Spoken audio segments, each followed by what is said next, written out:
저는 저희 파나큐라는 경희대학교 캠퍼스 타운 안에 있는 기업으로 신약 개발 회사입니다. 저는 파나큐라의 대표를 맡고 있는 장형진입니다. 또한 저는 경희대학교 한의과대학의 교수로 재직하고 있습니다. 교수로 재직하고 있으면서 회사를 창업을 하게 되었고요. 오늘 시간은 저희가 신약 개발 프로세스를 어떻게 하는지, 그리고 거기 건강기능식품을 어떻게 만드는지에 대한 프로세스를 좀 설명을 드리고 싶어요.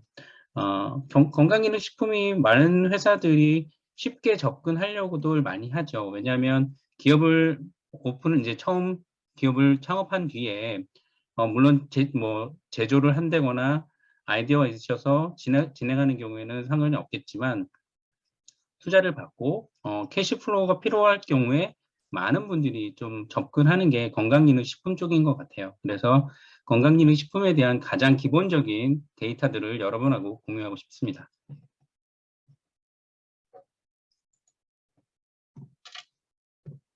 오늘 목차는 건강기능식품의 정의, 기능성 구분, 그 다음에 건강기능식품의 기능성 원료의 기능성 내용이라든가 인정기준, 그 다음에 일반 식품과의 비교, 의약품과의 비교, 이런 것들을 이제 얘기할 거고요.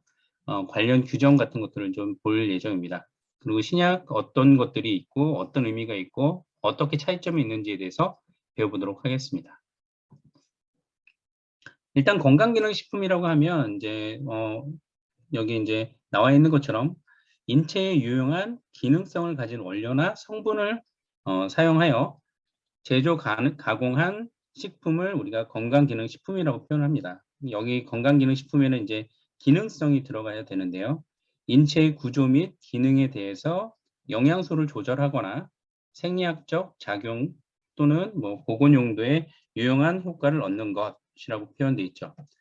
건강기능식품은 이제 건강을 유지하는 데 도움을 주는 식품이다라고 이제 이해하시면 될 것 같고, 동물 시험이나 인체 적용 시험 등 근거를 평가해서 기능성 원료를 식약처에서 인증을 해주는 그런 제품을 기능성 식품이라고 표현을 합니다. 굉장히 어렵죠. 네. 말로 하면 법률은 늘 항상 어려운 것 같습니다. 그런데 결국은 뭐냐면 치료제가 아닌, 그러니까 약으로 쓰이는 것이 아닌 그냥 몸에 좋은 것들인데 기능성을 가지고 있어야 된다라는 표현이죠. 네. 그렇게 이해하시면 될 것 같고요. 뒤에 가서 좀 더 자세하게 말씀드리도록 하겠습니다. 일단 기능성을 가지고서 우리가 얘기를 하려고 하면 여기 보시면은 이제 영양소가 있고요. 영양소 기능이 있는데, 영양소 같은 경우는 이제 정상적인 기능, 인체의 정상적인 기능이나 생물학적 활동에 필요한 영양소, 필요한 영양소들을 제공할 수 있는 것들을 또 건강기능식품으로 구별을 하고요. 그 다음에 생리활성 기능이 있는 것들, 주로 많이 우리가 알고 있는 것들이 이 생리활성 기능 부분입니다. 그래서 인체의 정상 기능이나 이런 것들을 통해서 건강상의 기여나 기능을 향상해 줄 수 있는 것들, 건강 유지 개선을 나타내는 기능. 여기서 중요한 표현은 사실상 어떻게 보면 이 개선인 것 같아요. 개선이라는 표현을 가장 많이 사용합니다. 그래서 이런 경우, 그 다음에 질병 발생, 위험 감소 기능을 해줄 수 있는 것들을 기능성 원료라고 이제 표현을 하게 됩니다.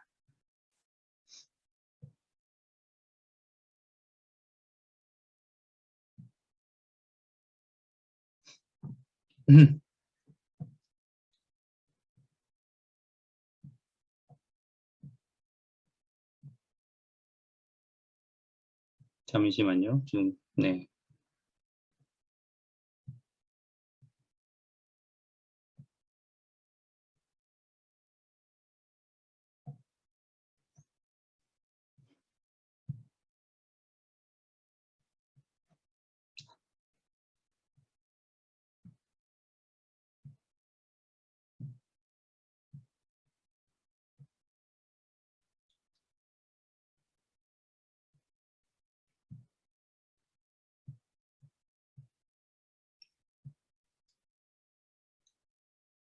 제가 펜 기능이 갑자기 꺼져서, 네. 죄송합니다.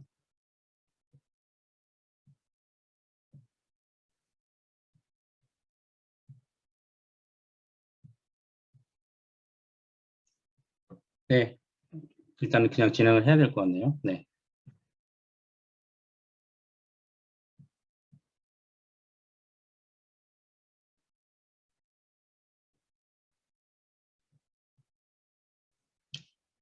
아, 일단 질병 발생 위험 감소 기능 해가지고 되어 있는 것들이, 죄송합니다. 이게 지금 작동을 안 해서 이런 경우가 없었는데.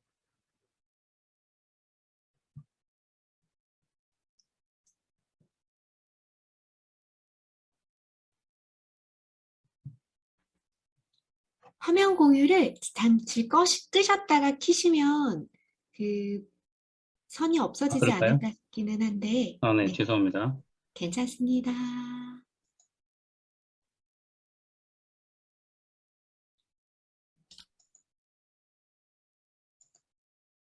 다른 화면 공유를 잠깐 갔다가 다시 오겠습니다.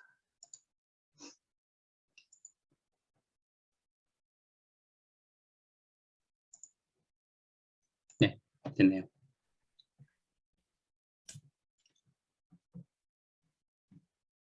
우리가 이제 건강기능식품의 어떤 질병에 대해서 그 발생 위험 감소를 도와줄 수 있다. 혹은 어떤 생리활성 기능에 도움을 줄 수 있다라는 것을 가지고선 이제 식약처에서는 그거와 관련된 자료를 이제 요청을 하게 되고요. 그래서 동물 시험을 통해서 그 효능이 입증이 되고 그것을 가지고 인체에다 적용을 시켰을 때 같은 효능이 나타났을 경우에 이제 식약처에서 관련 기능성이 있다라고 이제 인증을 하게 되고, 그래서 그 다음에 이제 진행을 하게 되는 거죠. 건강기능식품은 여기 보시는 바와 같이 마크가 정해져 있습니다. 그래서 이 건강기능식품으로 지정이 되게 되면 이 왼쪽에 있는 이 마크와 관련돼서 마크를 이제 사용을 할 수가 있게 되는 거죠. 이 건강기능식품 마크가 있느냐 없느냐에 따라서 기능성이 있는지 없는지를 보고 이제 저희가 구매를 하게 되죠. 일반인들도 이 건강기능식품이라는 마크가 있으면 오히려 식약처에서 인정해 준 것이니까 기능성이 있다라고 이제 믿고선 적용을 이제 접근을 하게 된다라고 우리가 알 수가 있습니다.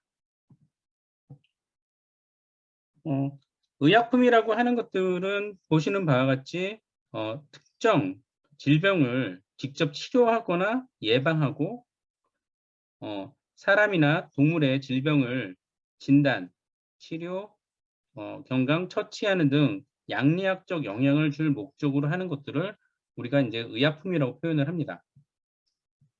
의약품이라고 표현을 하고요. 그런 반면에 지금 건강기능식품 같은 경우는 질병의 예방 치료 목적이 아닌 거죠. 아닌 인체에 유용한 기능성 원료, 성분을 이용함, 국민의 건강 증진에 이바지함을 목적으로 하는 식품이라고 이제 표현이 되어 있습니다. 사실상 되게 모호하죠. 근데 이제 중요한 거는 치료제가 아니라는 거죠. 치료제가 아니고 이거는 그냥 식품이다. 그런데 먹으면 어떤 증상의 개선 효과가 있다라고 표현을 하는 거죠. 하지만 또 막상 이게 건강기능식품이라고 허가를 받아도 표현을 마음대로 못해요. 표현의 제재가 굉장히 많습니다. 그래서 사실상 이게 의약품이 아니기 때문에 그거에 대한 제재들이 굉장히 많이 있는 것 또한 사실이기도 합니다. 네. 건강기능식품 시장을 보시면 엄청나게 가속화되어 있어요. 지금 보시면 2019년도 코로나가 이제 처음 생겼을 때부터 시작해서 사람들은 건강에 대한 걱정들을 많이 하기 시작했습니다. 그래서 근데 뭐 코로나가 이제 확산은 됐는데 사실상 호흡기에 좋은 거는 사실상 약도 없었잖아요. 약이 없다 보니까 많은 사람들이 면역을 올리는 쪽으로 포커스를 하게 됐죠. 그러다 보니까 건강기능식품에 아무래도 눈을 돌리게 되고, 그래서 건강기능식품의 성장률이 굉장히 증가한 것 또한 이제 사실입니다. 그런데 이제 또 아이러니하게도 2020년도에 이 코로나가 터진 이후에 호흡기에 좋은 건강기능식품이라는 표현을 하고 이런 것들이 가이드라인이 처음 나왔어요. 그래서 건강기능식품도 이제 기능성이 좀 이따 이제 보여드릴 텐데 기능별로 건강기능식품들이 이제 종류가 정해지게 되는데 아무거나 다 하는 건 아니죠. 그래서 근데 호흡기 관련돼서는 2020년도에 처음 나왔고 아직까지 그 허가받은 기능성 원료는 없는 상황입니다. 그러니까 많은 사람들이 뛰어들었죠. 어찌됐든 호흡기에 좋은 치료제는 없는 상황에서 코로나가 걱정이 되고 그러니까 호흡기 혹시 좋은 것들이 뭐가 있지 않을까 이렇게 하면서 우리께 좋아라고 해서 건강기능식품 쪽으로 지금 많이들 준비를 하고 있는 상황이고요. 그래서 조만간 아마 향후 1, 2년 내에 관련된 상품들이 나오지 않을까라고 생각을 하고 있습니다. 참고로 저희 회사도 지금 하나 준비하고 있습니다. 네. 그 외에도 지금 다양한 것들이 있는데요. 오른쪽에 보시는 바와 같이 지금 홍삼의 시장은 뭐 아시는 바와 같이 뭐 엄청난 시장을 가지고 있죠. 그래서 홍삼과 관련된 시장이 가장 크고요. 면역과 관련돼서 아무래도 그쵸. 우리가 면역을 높여야 된다. 기본적으로 뭐 코로나 바이러스 치료제가 없다면 면역을 높여서 우리가 가급적 걸리지 말아야 되고 뭐 이런 식으로 접근하면서 면역과 관련된 홍삼이 많이 팔린 것으로 알 수가 있고요. 그다음에 프로바이오틱스 우리가 장 건강과 관련돼서 많이들 얘기하고 있죠. 그래서 TV 홈쇼핑만 보시면 딱 알 수 있어요. 요즘 어떤 것들이 많이 팔리고 있는지 맨날 얘기하는 게 뭔지를 알 수가 있는데 뭐 여성 같은 경우는 콜라겐 요즘 엄청나게 하고 있죠. 그렇죠? 그래서 그런 것들이 다 이제 기능성을 가지고 있는 원료인지 그러니까 건강기능식품 원료인지 아니면 그냥 단순 식품인지가 중요한 포인트죠. 제 기억이 맞다면 어떤 콜라겐이 하나는 건강기능식품을 인증을 받은 거로 알고 있어요. 그래서 선전할 때 아예 이거 건강기능식품을 인증받은 건 우리 거밖에 없다라는 식으로 해서 선전을 하는 것도 한번 본 적이 있습니다. 그래서 그렇듯이 아무래도 이게 그러니까 인증을 받은 것과 받지 않은 것에 대해서의 그 퀄리티의 차이를 이제 일반인들도 이제 건강기능식품을 인증을 받은 것들이 퀄리티가 훨씬 좋을 거라는 생각을 당연히 할 수 있게 되는 거겠죠. 건강기능식품을 제조하는 업체가 이제 건강기능식품 제조업체가 있는데요. 제조업이라고 하는 것은 건강기능식품 전문 제조업이 있고요. 건강기능식품 벤처 제조업이 있습니다. 건강기능식품 전문 제조업은 GMP 시설에 공장을 가지고 있어야지 할 수 있는 업이고요.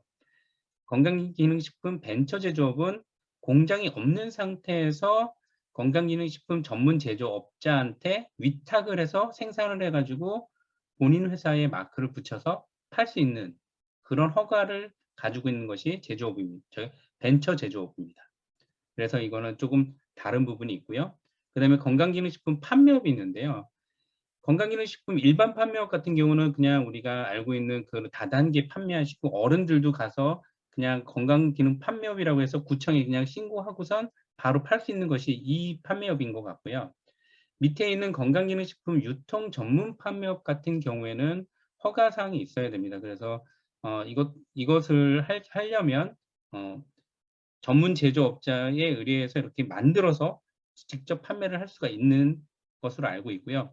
이 건강기능식품 유통 전문 판매업을 할 경우에는 관련된 세부 사항들이 굉장히 많습니다. 그래서 뭐 그런 부분들을 다 채워야 돼서 좀 다른 부분이 있다라고 할 수가 있겠고요. 저희 이제 일반적인 우리 벤처 회사들이 접근할 수 있는 쪽은 만약에 이제 우리 회사에서 뭔가를 만들어서 수익을 내고 우리 회사 이름을 붙여서 가겠다 하면 위에 보시는 것처럼 벤처 제조업을 하든지 식품 유통 전문 판매업으로 접근하시는 게 맞습니다. 그래서 관련된 사항들은 좀 더 찾아보셔야 되지 않을까 싶습니다. 네. 그래서 개별 인정형을 받으려면은 기본적으로 대상 질환이 있어야겠죠. 어떤 질환에 대해서 어떤 쪽으로 접근을 해서 우리가 거기에 좋은 후보물질이 있다. 그러면 그걸 가지고선 여기 보시는 바와 같이 기능성 연구를 이제 시작을 할 수가 있습니다. 기능성 연구를 시작할 수가 있고요. 기능성 연구라고 하는 것은 인비트로 인비보 실험입니다. 그래서 실험실에서 그 세포 실험과 동물 실험을 통해서 작용 기전이라든가 유효 성분 같은 것들을 연구하는 것들을 기능성 연구라고 할 수가 있고요. 이 기능성 연구가 그냥 기본적으로 들어가 있어야 됩니다. 그래서 들어가 있어야 되고요. 그 다음은 안전성입니다. 안전성. 안전성이라고 하는 것은 아무래도 이 약제나 이런 것들이 이제 접근할 텐데 이것들이 독성이 없어야 되겠죠. 그래서 각종 독성 시험을 통해서 독성이 없다라는 것을 증명해 줘야 된다라는 것을 여기서 이제 표현하고 있습니다. 그리고 인체 적용 시험이라고 하는 것은 이제 우리가 알고 있는 임상 시험과 같습니다. 임상 시험과 거의 같은 내용인데요. 임상 시험 같은 경우에는 어떤 질병 환자군을 데리고 그것이 이 약을 줬을 때 치료가 되는지를 비교해서 보는 것이고요. 인체 적용 시험 같은 경우에는 건강인이나 반건강인, 여기서 보면 이제 경증의 환자라고 이제 표현되어 있죠. 실질적으로는 환자가 아닙니다. 환자를 대상으로 할 수가 없어요. 왜냐면 이거는 치료제가 아니기 때문에 이게 되게 굉장히 어렵습니다. 그래서 반건강인.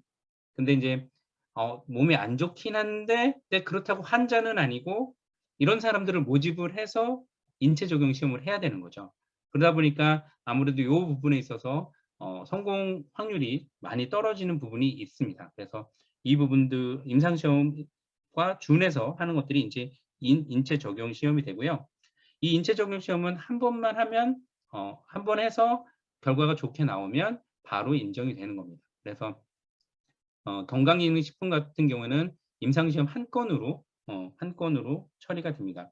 그 이후에는 이제 관련된 서류들을 전부 모아서 개별 인정용 품목 신고를 하게 되고 이것이 이제 식약처에서 허가가 되면 저희는 이제 그것을 가지고 제품화를 하게 되면 된다라고 이제 알 수 있습니다. 이제 신규 건강기능식품 개발 과정인데요. 뭐 보시는 바와 같습니다. 사실상 이제 결국은 후보 원료를 이제 처음에 만들게 되고요. 후보 원료를 이제 도출하게 되고 그 다음에는 이제 이것들이 타당성, 그 다음에 시제품이 만들어지고 각종 이제 뭐 품목 제조 뭐 이런 것들을 통해서 결국은 뭐 제품 디자인도 해야 되고 제품명도 선정을 해야 되고 상표 출원도 해야 되고 이런 것들을 해야 되겠죠. 이런 것들을 통해서 이제 최종적으로는 제품이 만들어지게 된다라는 것을 보여주는 개발 과정입니다. 건강기능식품 식품안전나라라고 들어가면은 우리가 알 수가 있는데요. 그 식품안전나라에 들어가 보시면은 이 건강기능식품 기능별 정보가 나와 있습니다. 지금 여기 보시는 바와 같이 신경계, 소화, 대사계, 생식계, 그 다음에 뭐 근육계, 감각계, 뭐 이런 것들이 있습니다. 내분비계, 심혈관계, 기타 있는데 많은 것들이 있습니다. 이제 여기 이제 여러분들이 지금 시간상 제가 다시 보여드리진 않을 텐데요. 여기 들어가 보시면 여기를 클릭을 할 수가 있게 되어 있습니다. 그래서 보시면 이렇게 뭐 예를 들어 어린이 키성장 하고서 되어 있는데 여기를 클릭하고 들어갈 수가 있게 되고요. 클릭해서 들어가게 되면은 물질이 나오게 됩니다. 시간이 좀 걸리겠지만 죄송합니다. 그냥 보여드릴게요. 제가.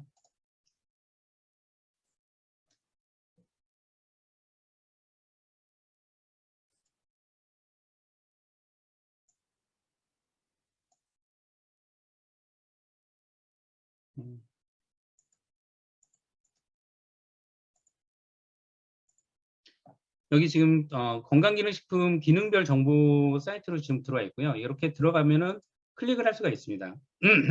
클릭을 하게 되면은 어린이 키 성장이 무엇인지에 대해서 나와 있고 각종 이제 내용들이 나와 있습니다. 그 밑으로 내려가시면 여기 보시면은 환기 추출물 등 복합물, 그래서 HT042라고 되어 있는 것이 있죠.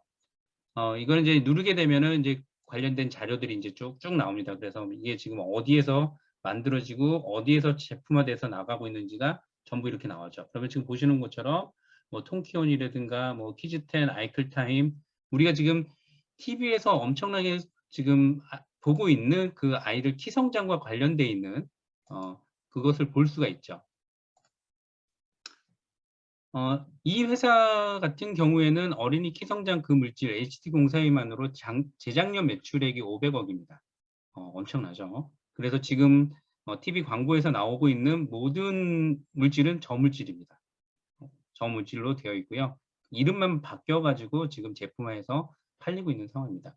그래서 지금 보시는 것처럼 내분비계라든가 뭐 각종 여기 지금 나와 있는 혈당이라든가 관련된 것들을 이제 누르시게 되면 각종 물질들을 기능병 지금 이미 등록이 되어 있는 물질들이 무엇인지를 우리가 보고선 알 수가 있게 된다라고 할 수가 있습니다.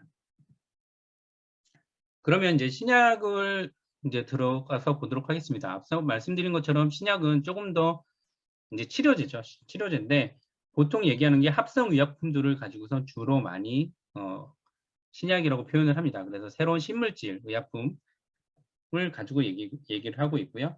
이런 것들을 어떻게 만들어지는지를 한번 보도록 하겠습니다. 그래서 합성 신약과 계량 신약, 제네릭 이런 표현들이 있죠. 그래서 합성 신약이라고 하는 것은 화학 구조나 본질 조성이 전혀 새로운 신물질을 우리가 신물질 의약품을 합성 신약으로 표현을 합니다. 그래서 이제 FDA 승인을 이제 받아야 되는 상황이고요. 그다음에 계량 신약 같은 경우는 기존에 알려져 있는 오리지널한 의약품을 구조나 제재나 용도를 변형시켜서 그럼 예를 들어 뭐 기존에 있는 신약인데 용도가 바뀐 경우도 많죠. 뭐 어떤 것들이 있을까요? 우리가 다양한 이제 약들이 있습니다. 그래서 그런 것들이 이제 계량 신약에 포함이 되겠고요. 그 다음에 제네릭 같은 경우에는 이미 특허가 만료된 그런 합성 의약품들을 모방해서 만든 의약품들을 제네릭이라고 표현을 합니다. 근데 예를 들어 이런 거죠. 뭐 우리가 요번에 뭐 타이레놀 같은 경우 굉장히 많이 사용을 했는데 타이레놀이 이름만 있고 이름도 뭐 다른 회사에서 나오는 타이레놀도 굉장히 많았잖아요. 다른 회사에서 나오는 타이레놀들 그런 것들이 결국은 제네릭이라고 이제 표현할 수가 있는 거죠. 그런 것들을 통해서 이제 이런 것들이 다양한 신약에 포함된다라고 할 수가 있습니다. 의약품 시장들은 점점 이제 늘어나고 있는데요. 아무래도 질병이 점점 많아지고 하다 보니 이제 의약품 시장은 점점 늘어나고 있는 상황인데 보시는 바와 같이 바이오 의약품들이 굉장히 늘어나고 있는 상황입니다. 그래서 바이오 의약품이라고 하는 것은 여러분들이 잘 알고 있는 내용처럼 생물 의약품입니다. 그러니까 사람이나 다른 생물체에서 유래된 것들이 약이 되는 거죠. 예를 들어 면역과 관련돼서 우리가 항체 관련된 것들이 있죠. 그래서 안티바디라고 이제 표현하는데 항체 같은 것들이 이제 생물학적 제재가 되는 거죠. 요번에 이제 그 백신과 관련돼서도 그리고 치료제 관련해서도 무슨 맙이라는 표현이 많이 쓰였죠. 약 이름에 보면 무슨 맙이라는 표현을 쓰는데 그게 뭐냐면 모노크로날 안티바디 그래서 MAB 그래서 맙이라는 표현을 해가지고 이름을 많이 짓습니다. 그래서 대부분 많이 항체로 만들어지는 그런 제재들이 많아졌습니다. 그래서 그런 것들은 우리가 바이오 의약품이라고 하고 이쪽 시장이 점점 늘어나고 있는 게 사실입니다. 신약을 개발하는 단계입니다. 앞서 보신 건기식의 단계하고 거의 비슷합니다. 비슷한데 이제 보시는 바와 같이 기초 연구를 하면서 시험관 동물 이렇게 돼 있죠. 아까 얘기한 기능성 보는 거랑 같습니다. 그래서 인비트로, 인비보가 여기에 이제 포함이 되게 되고요. 시험관 동물. 그래서 기초 연구가 2, 3년 정도 보통 걸려서 전임상 단계를 이제 준비하게 됩니다. 그래서 전임상 단계는 동물 시험을 주로 많이 해서 여기서 전임상 단계에서 꼭 해야 되는 게 효능 시험하고 독성 시험입니다. 그래서 독성 시험과 효능 시험을 하게 되고 신약 개발 단계에서 독성 시험과 이 전임상 시험 준비와 관련된 것들을 할 때 대략 30억 정도의 돈이 들어갑니다. 독성 시험만 하는데 거의 15억 정도가 들어가요. 그래서 그 정도 30억 정도가 들어가게 되고요.